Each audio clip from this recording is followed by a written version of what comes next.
À première vue, l'énergie nucléaire, c'est vraiment trop super. Parce que contrairement au charbon, au gaz ou au pétrole, ça ne produit pas de méchants gaz à effet de serre. Mais bon, quand on y regarde de plus près, le nucléaire c'est aussi moins super.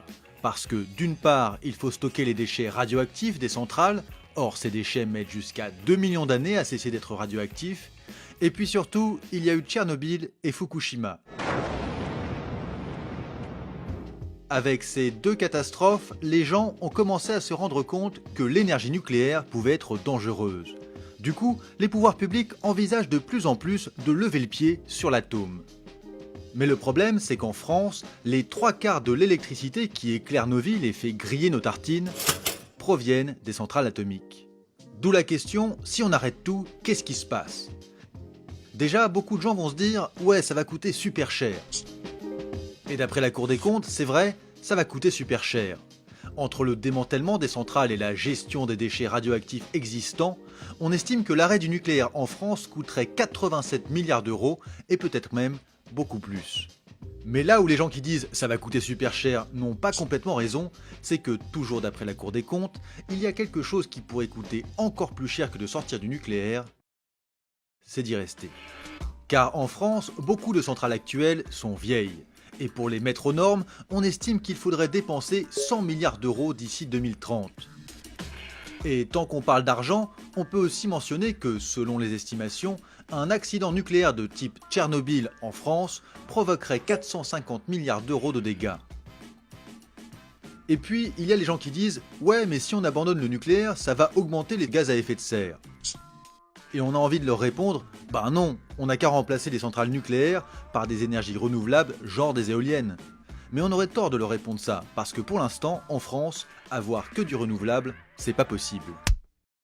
Mais alors pourquoi? Eh bien parce que l'électricité, on ne sait pas très bien la stocker. Ce qui veut dire qu'il faut la produire en même temps qu'elle est consommée. Et il se trouve que les deux grandes sources d'énergie renouvelable sont intermittentes. Les éoliennes ne fonctionnent que lorsqu'il y a du vent, et les panneaux solaires ne fonctionnent que lorsqu'il y a du soleil. Du coup, dans un premier temps au moins, si l'on sort complètement du nucléaire et qu'on veut continuer à pouvoir allumer la lumière quand on veut, il faudra faire marcher plus fort des centrales polluantes comme les centrales à charbon ou à gaz. Ce qui ferait augmenter les émissions de gaz à effet de serre ou tout au moins les ferait baisser moins rapidement. C'est exactement ce qui s'est passé en Allemagne depuis que le pays a commencé à fermer ses centrales nucléaires. Reste que selon certains organismes d'État, comme par exemple l'Agence de l'environnement et de la maîtrise de l'énergie, il serait possible à terme que l'électricité en France soit produite à 100% par des énergies renouvelables. Pour cela, 3 conditions devront être réunies. 1. Il faudrait que les Français acceptent qu'il y ait des éoliennes et des panneaux solaires un peu partout dans le paysage. 2. Il faudrait réduire la consommation électrique, notamment en isolant les logements. Et surtout 3, il faudrait trouver une façon de mieux stocker l'électricité. Sur ce dernier point, il existe au moins 3 pistes prometteuses. Les batteries bien sûr, qui pour l'instant sont très chères et pas très bien, mais deviennent de mieux en mieux. Il y en a par exemple une de 1 MW en phase de test à La Réunion. Et puis il y a le pompage-turbinage, qui consiste à pomper de l'eau dans des bassins en attendant de la faire passer dans des turbines quand on a besoin d'électricité. C'est un peu comme pour un barrage classique. Et enfin, il y a ça. Ça s'appelle un volant d'inertie. On fait tourner un rotor en sustentation magnétique et quand on en a besoin, on transforme ce mouvement en électricité. En somme, sortir du nucléaire, c'est possible.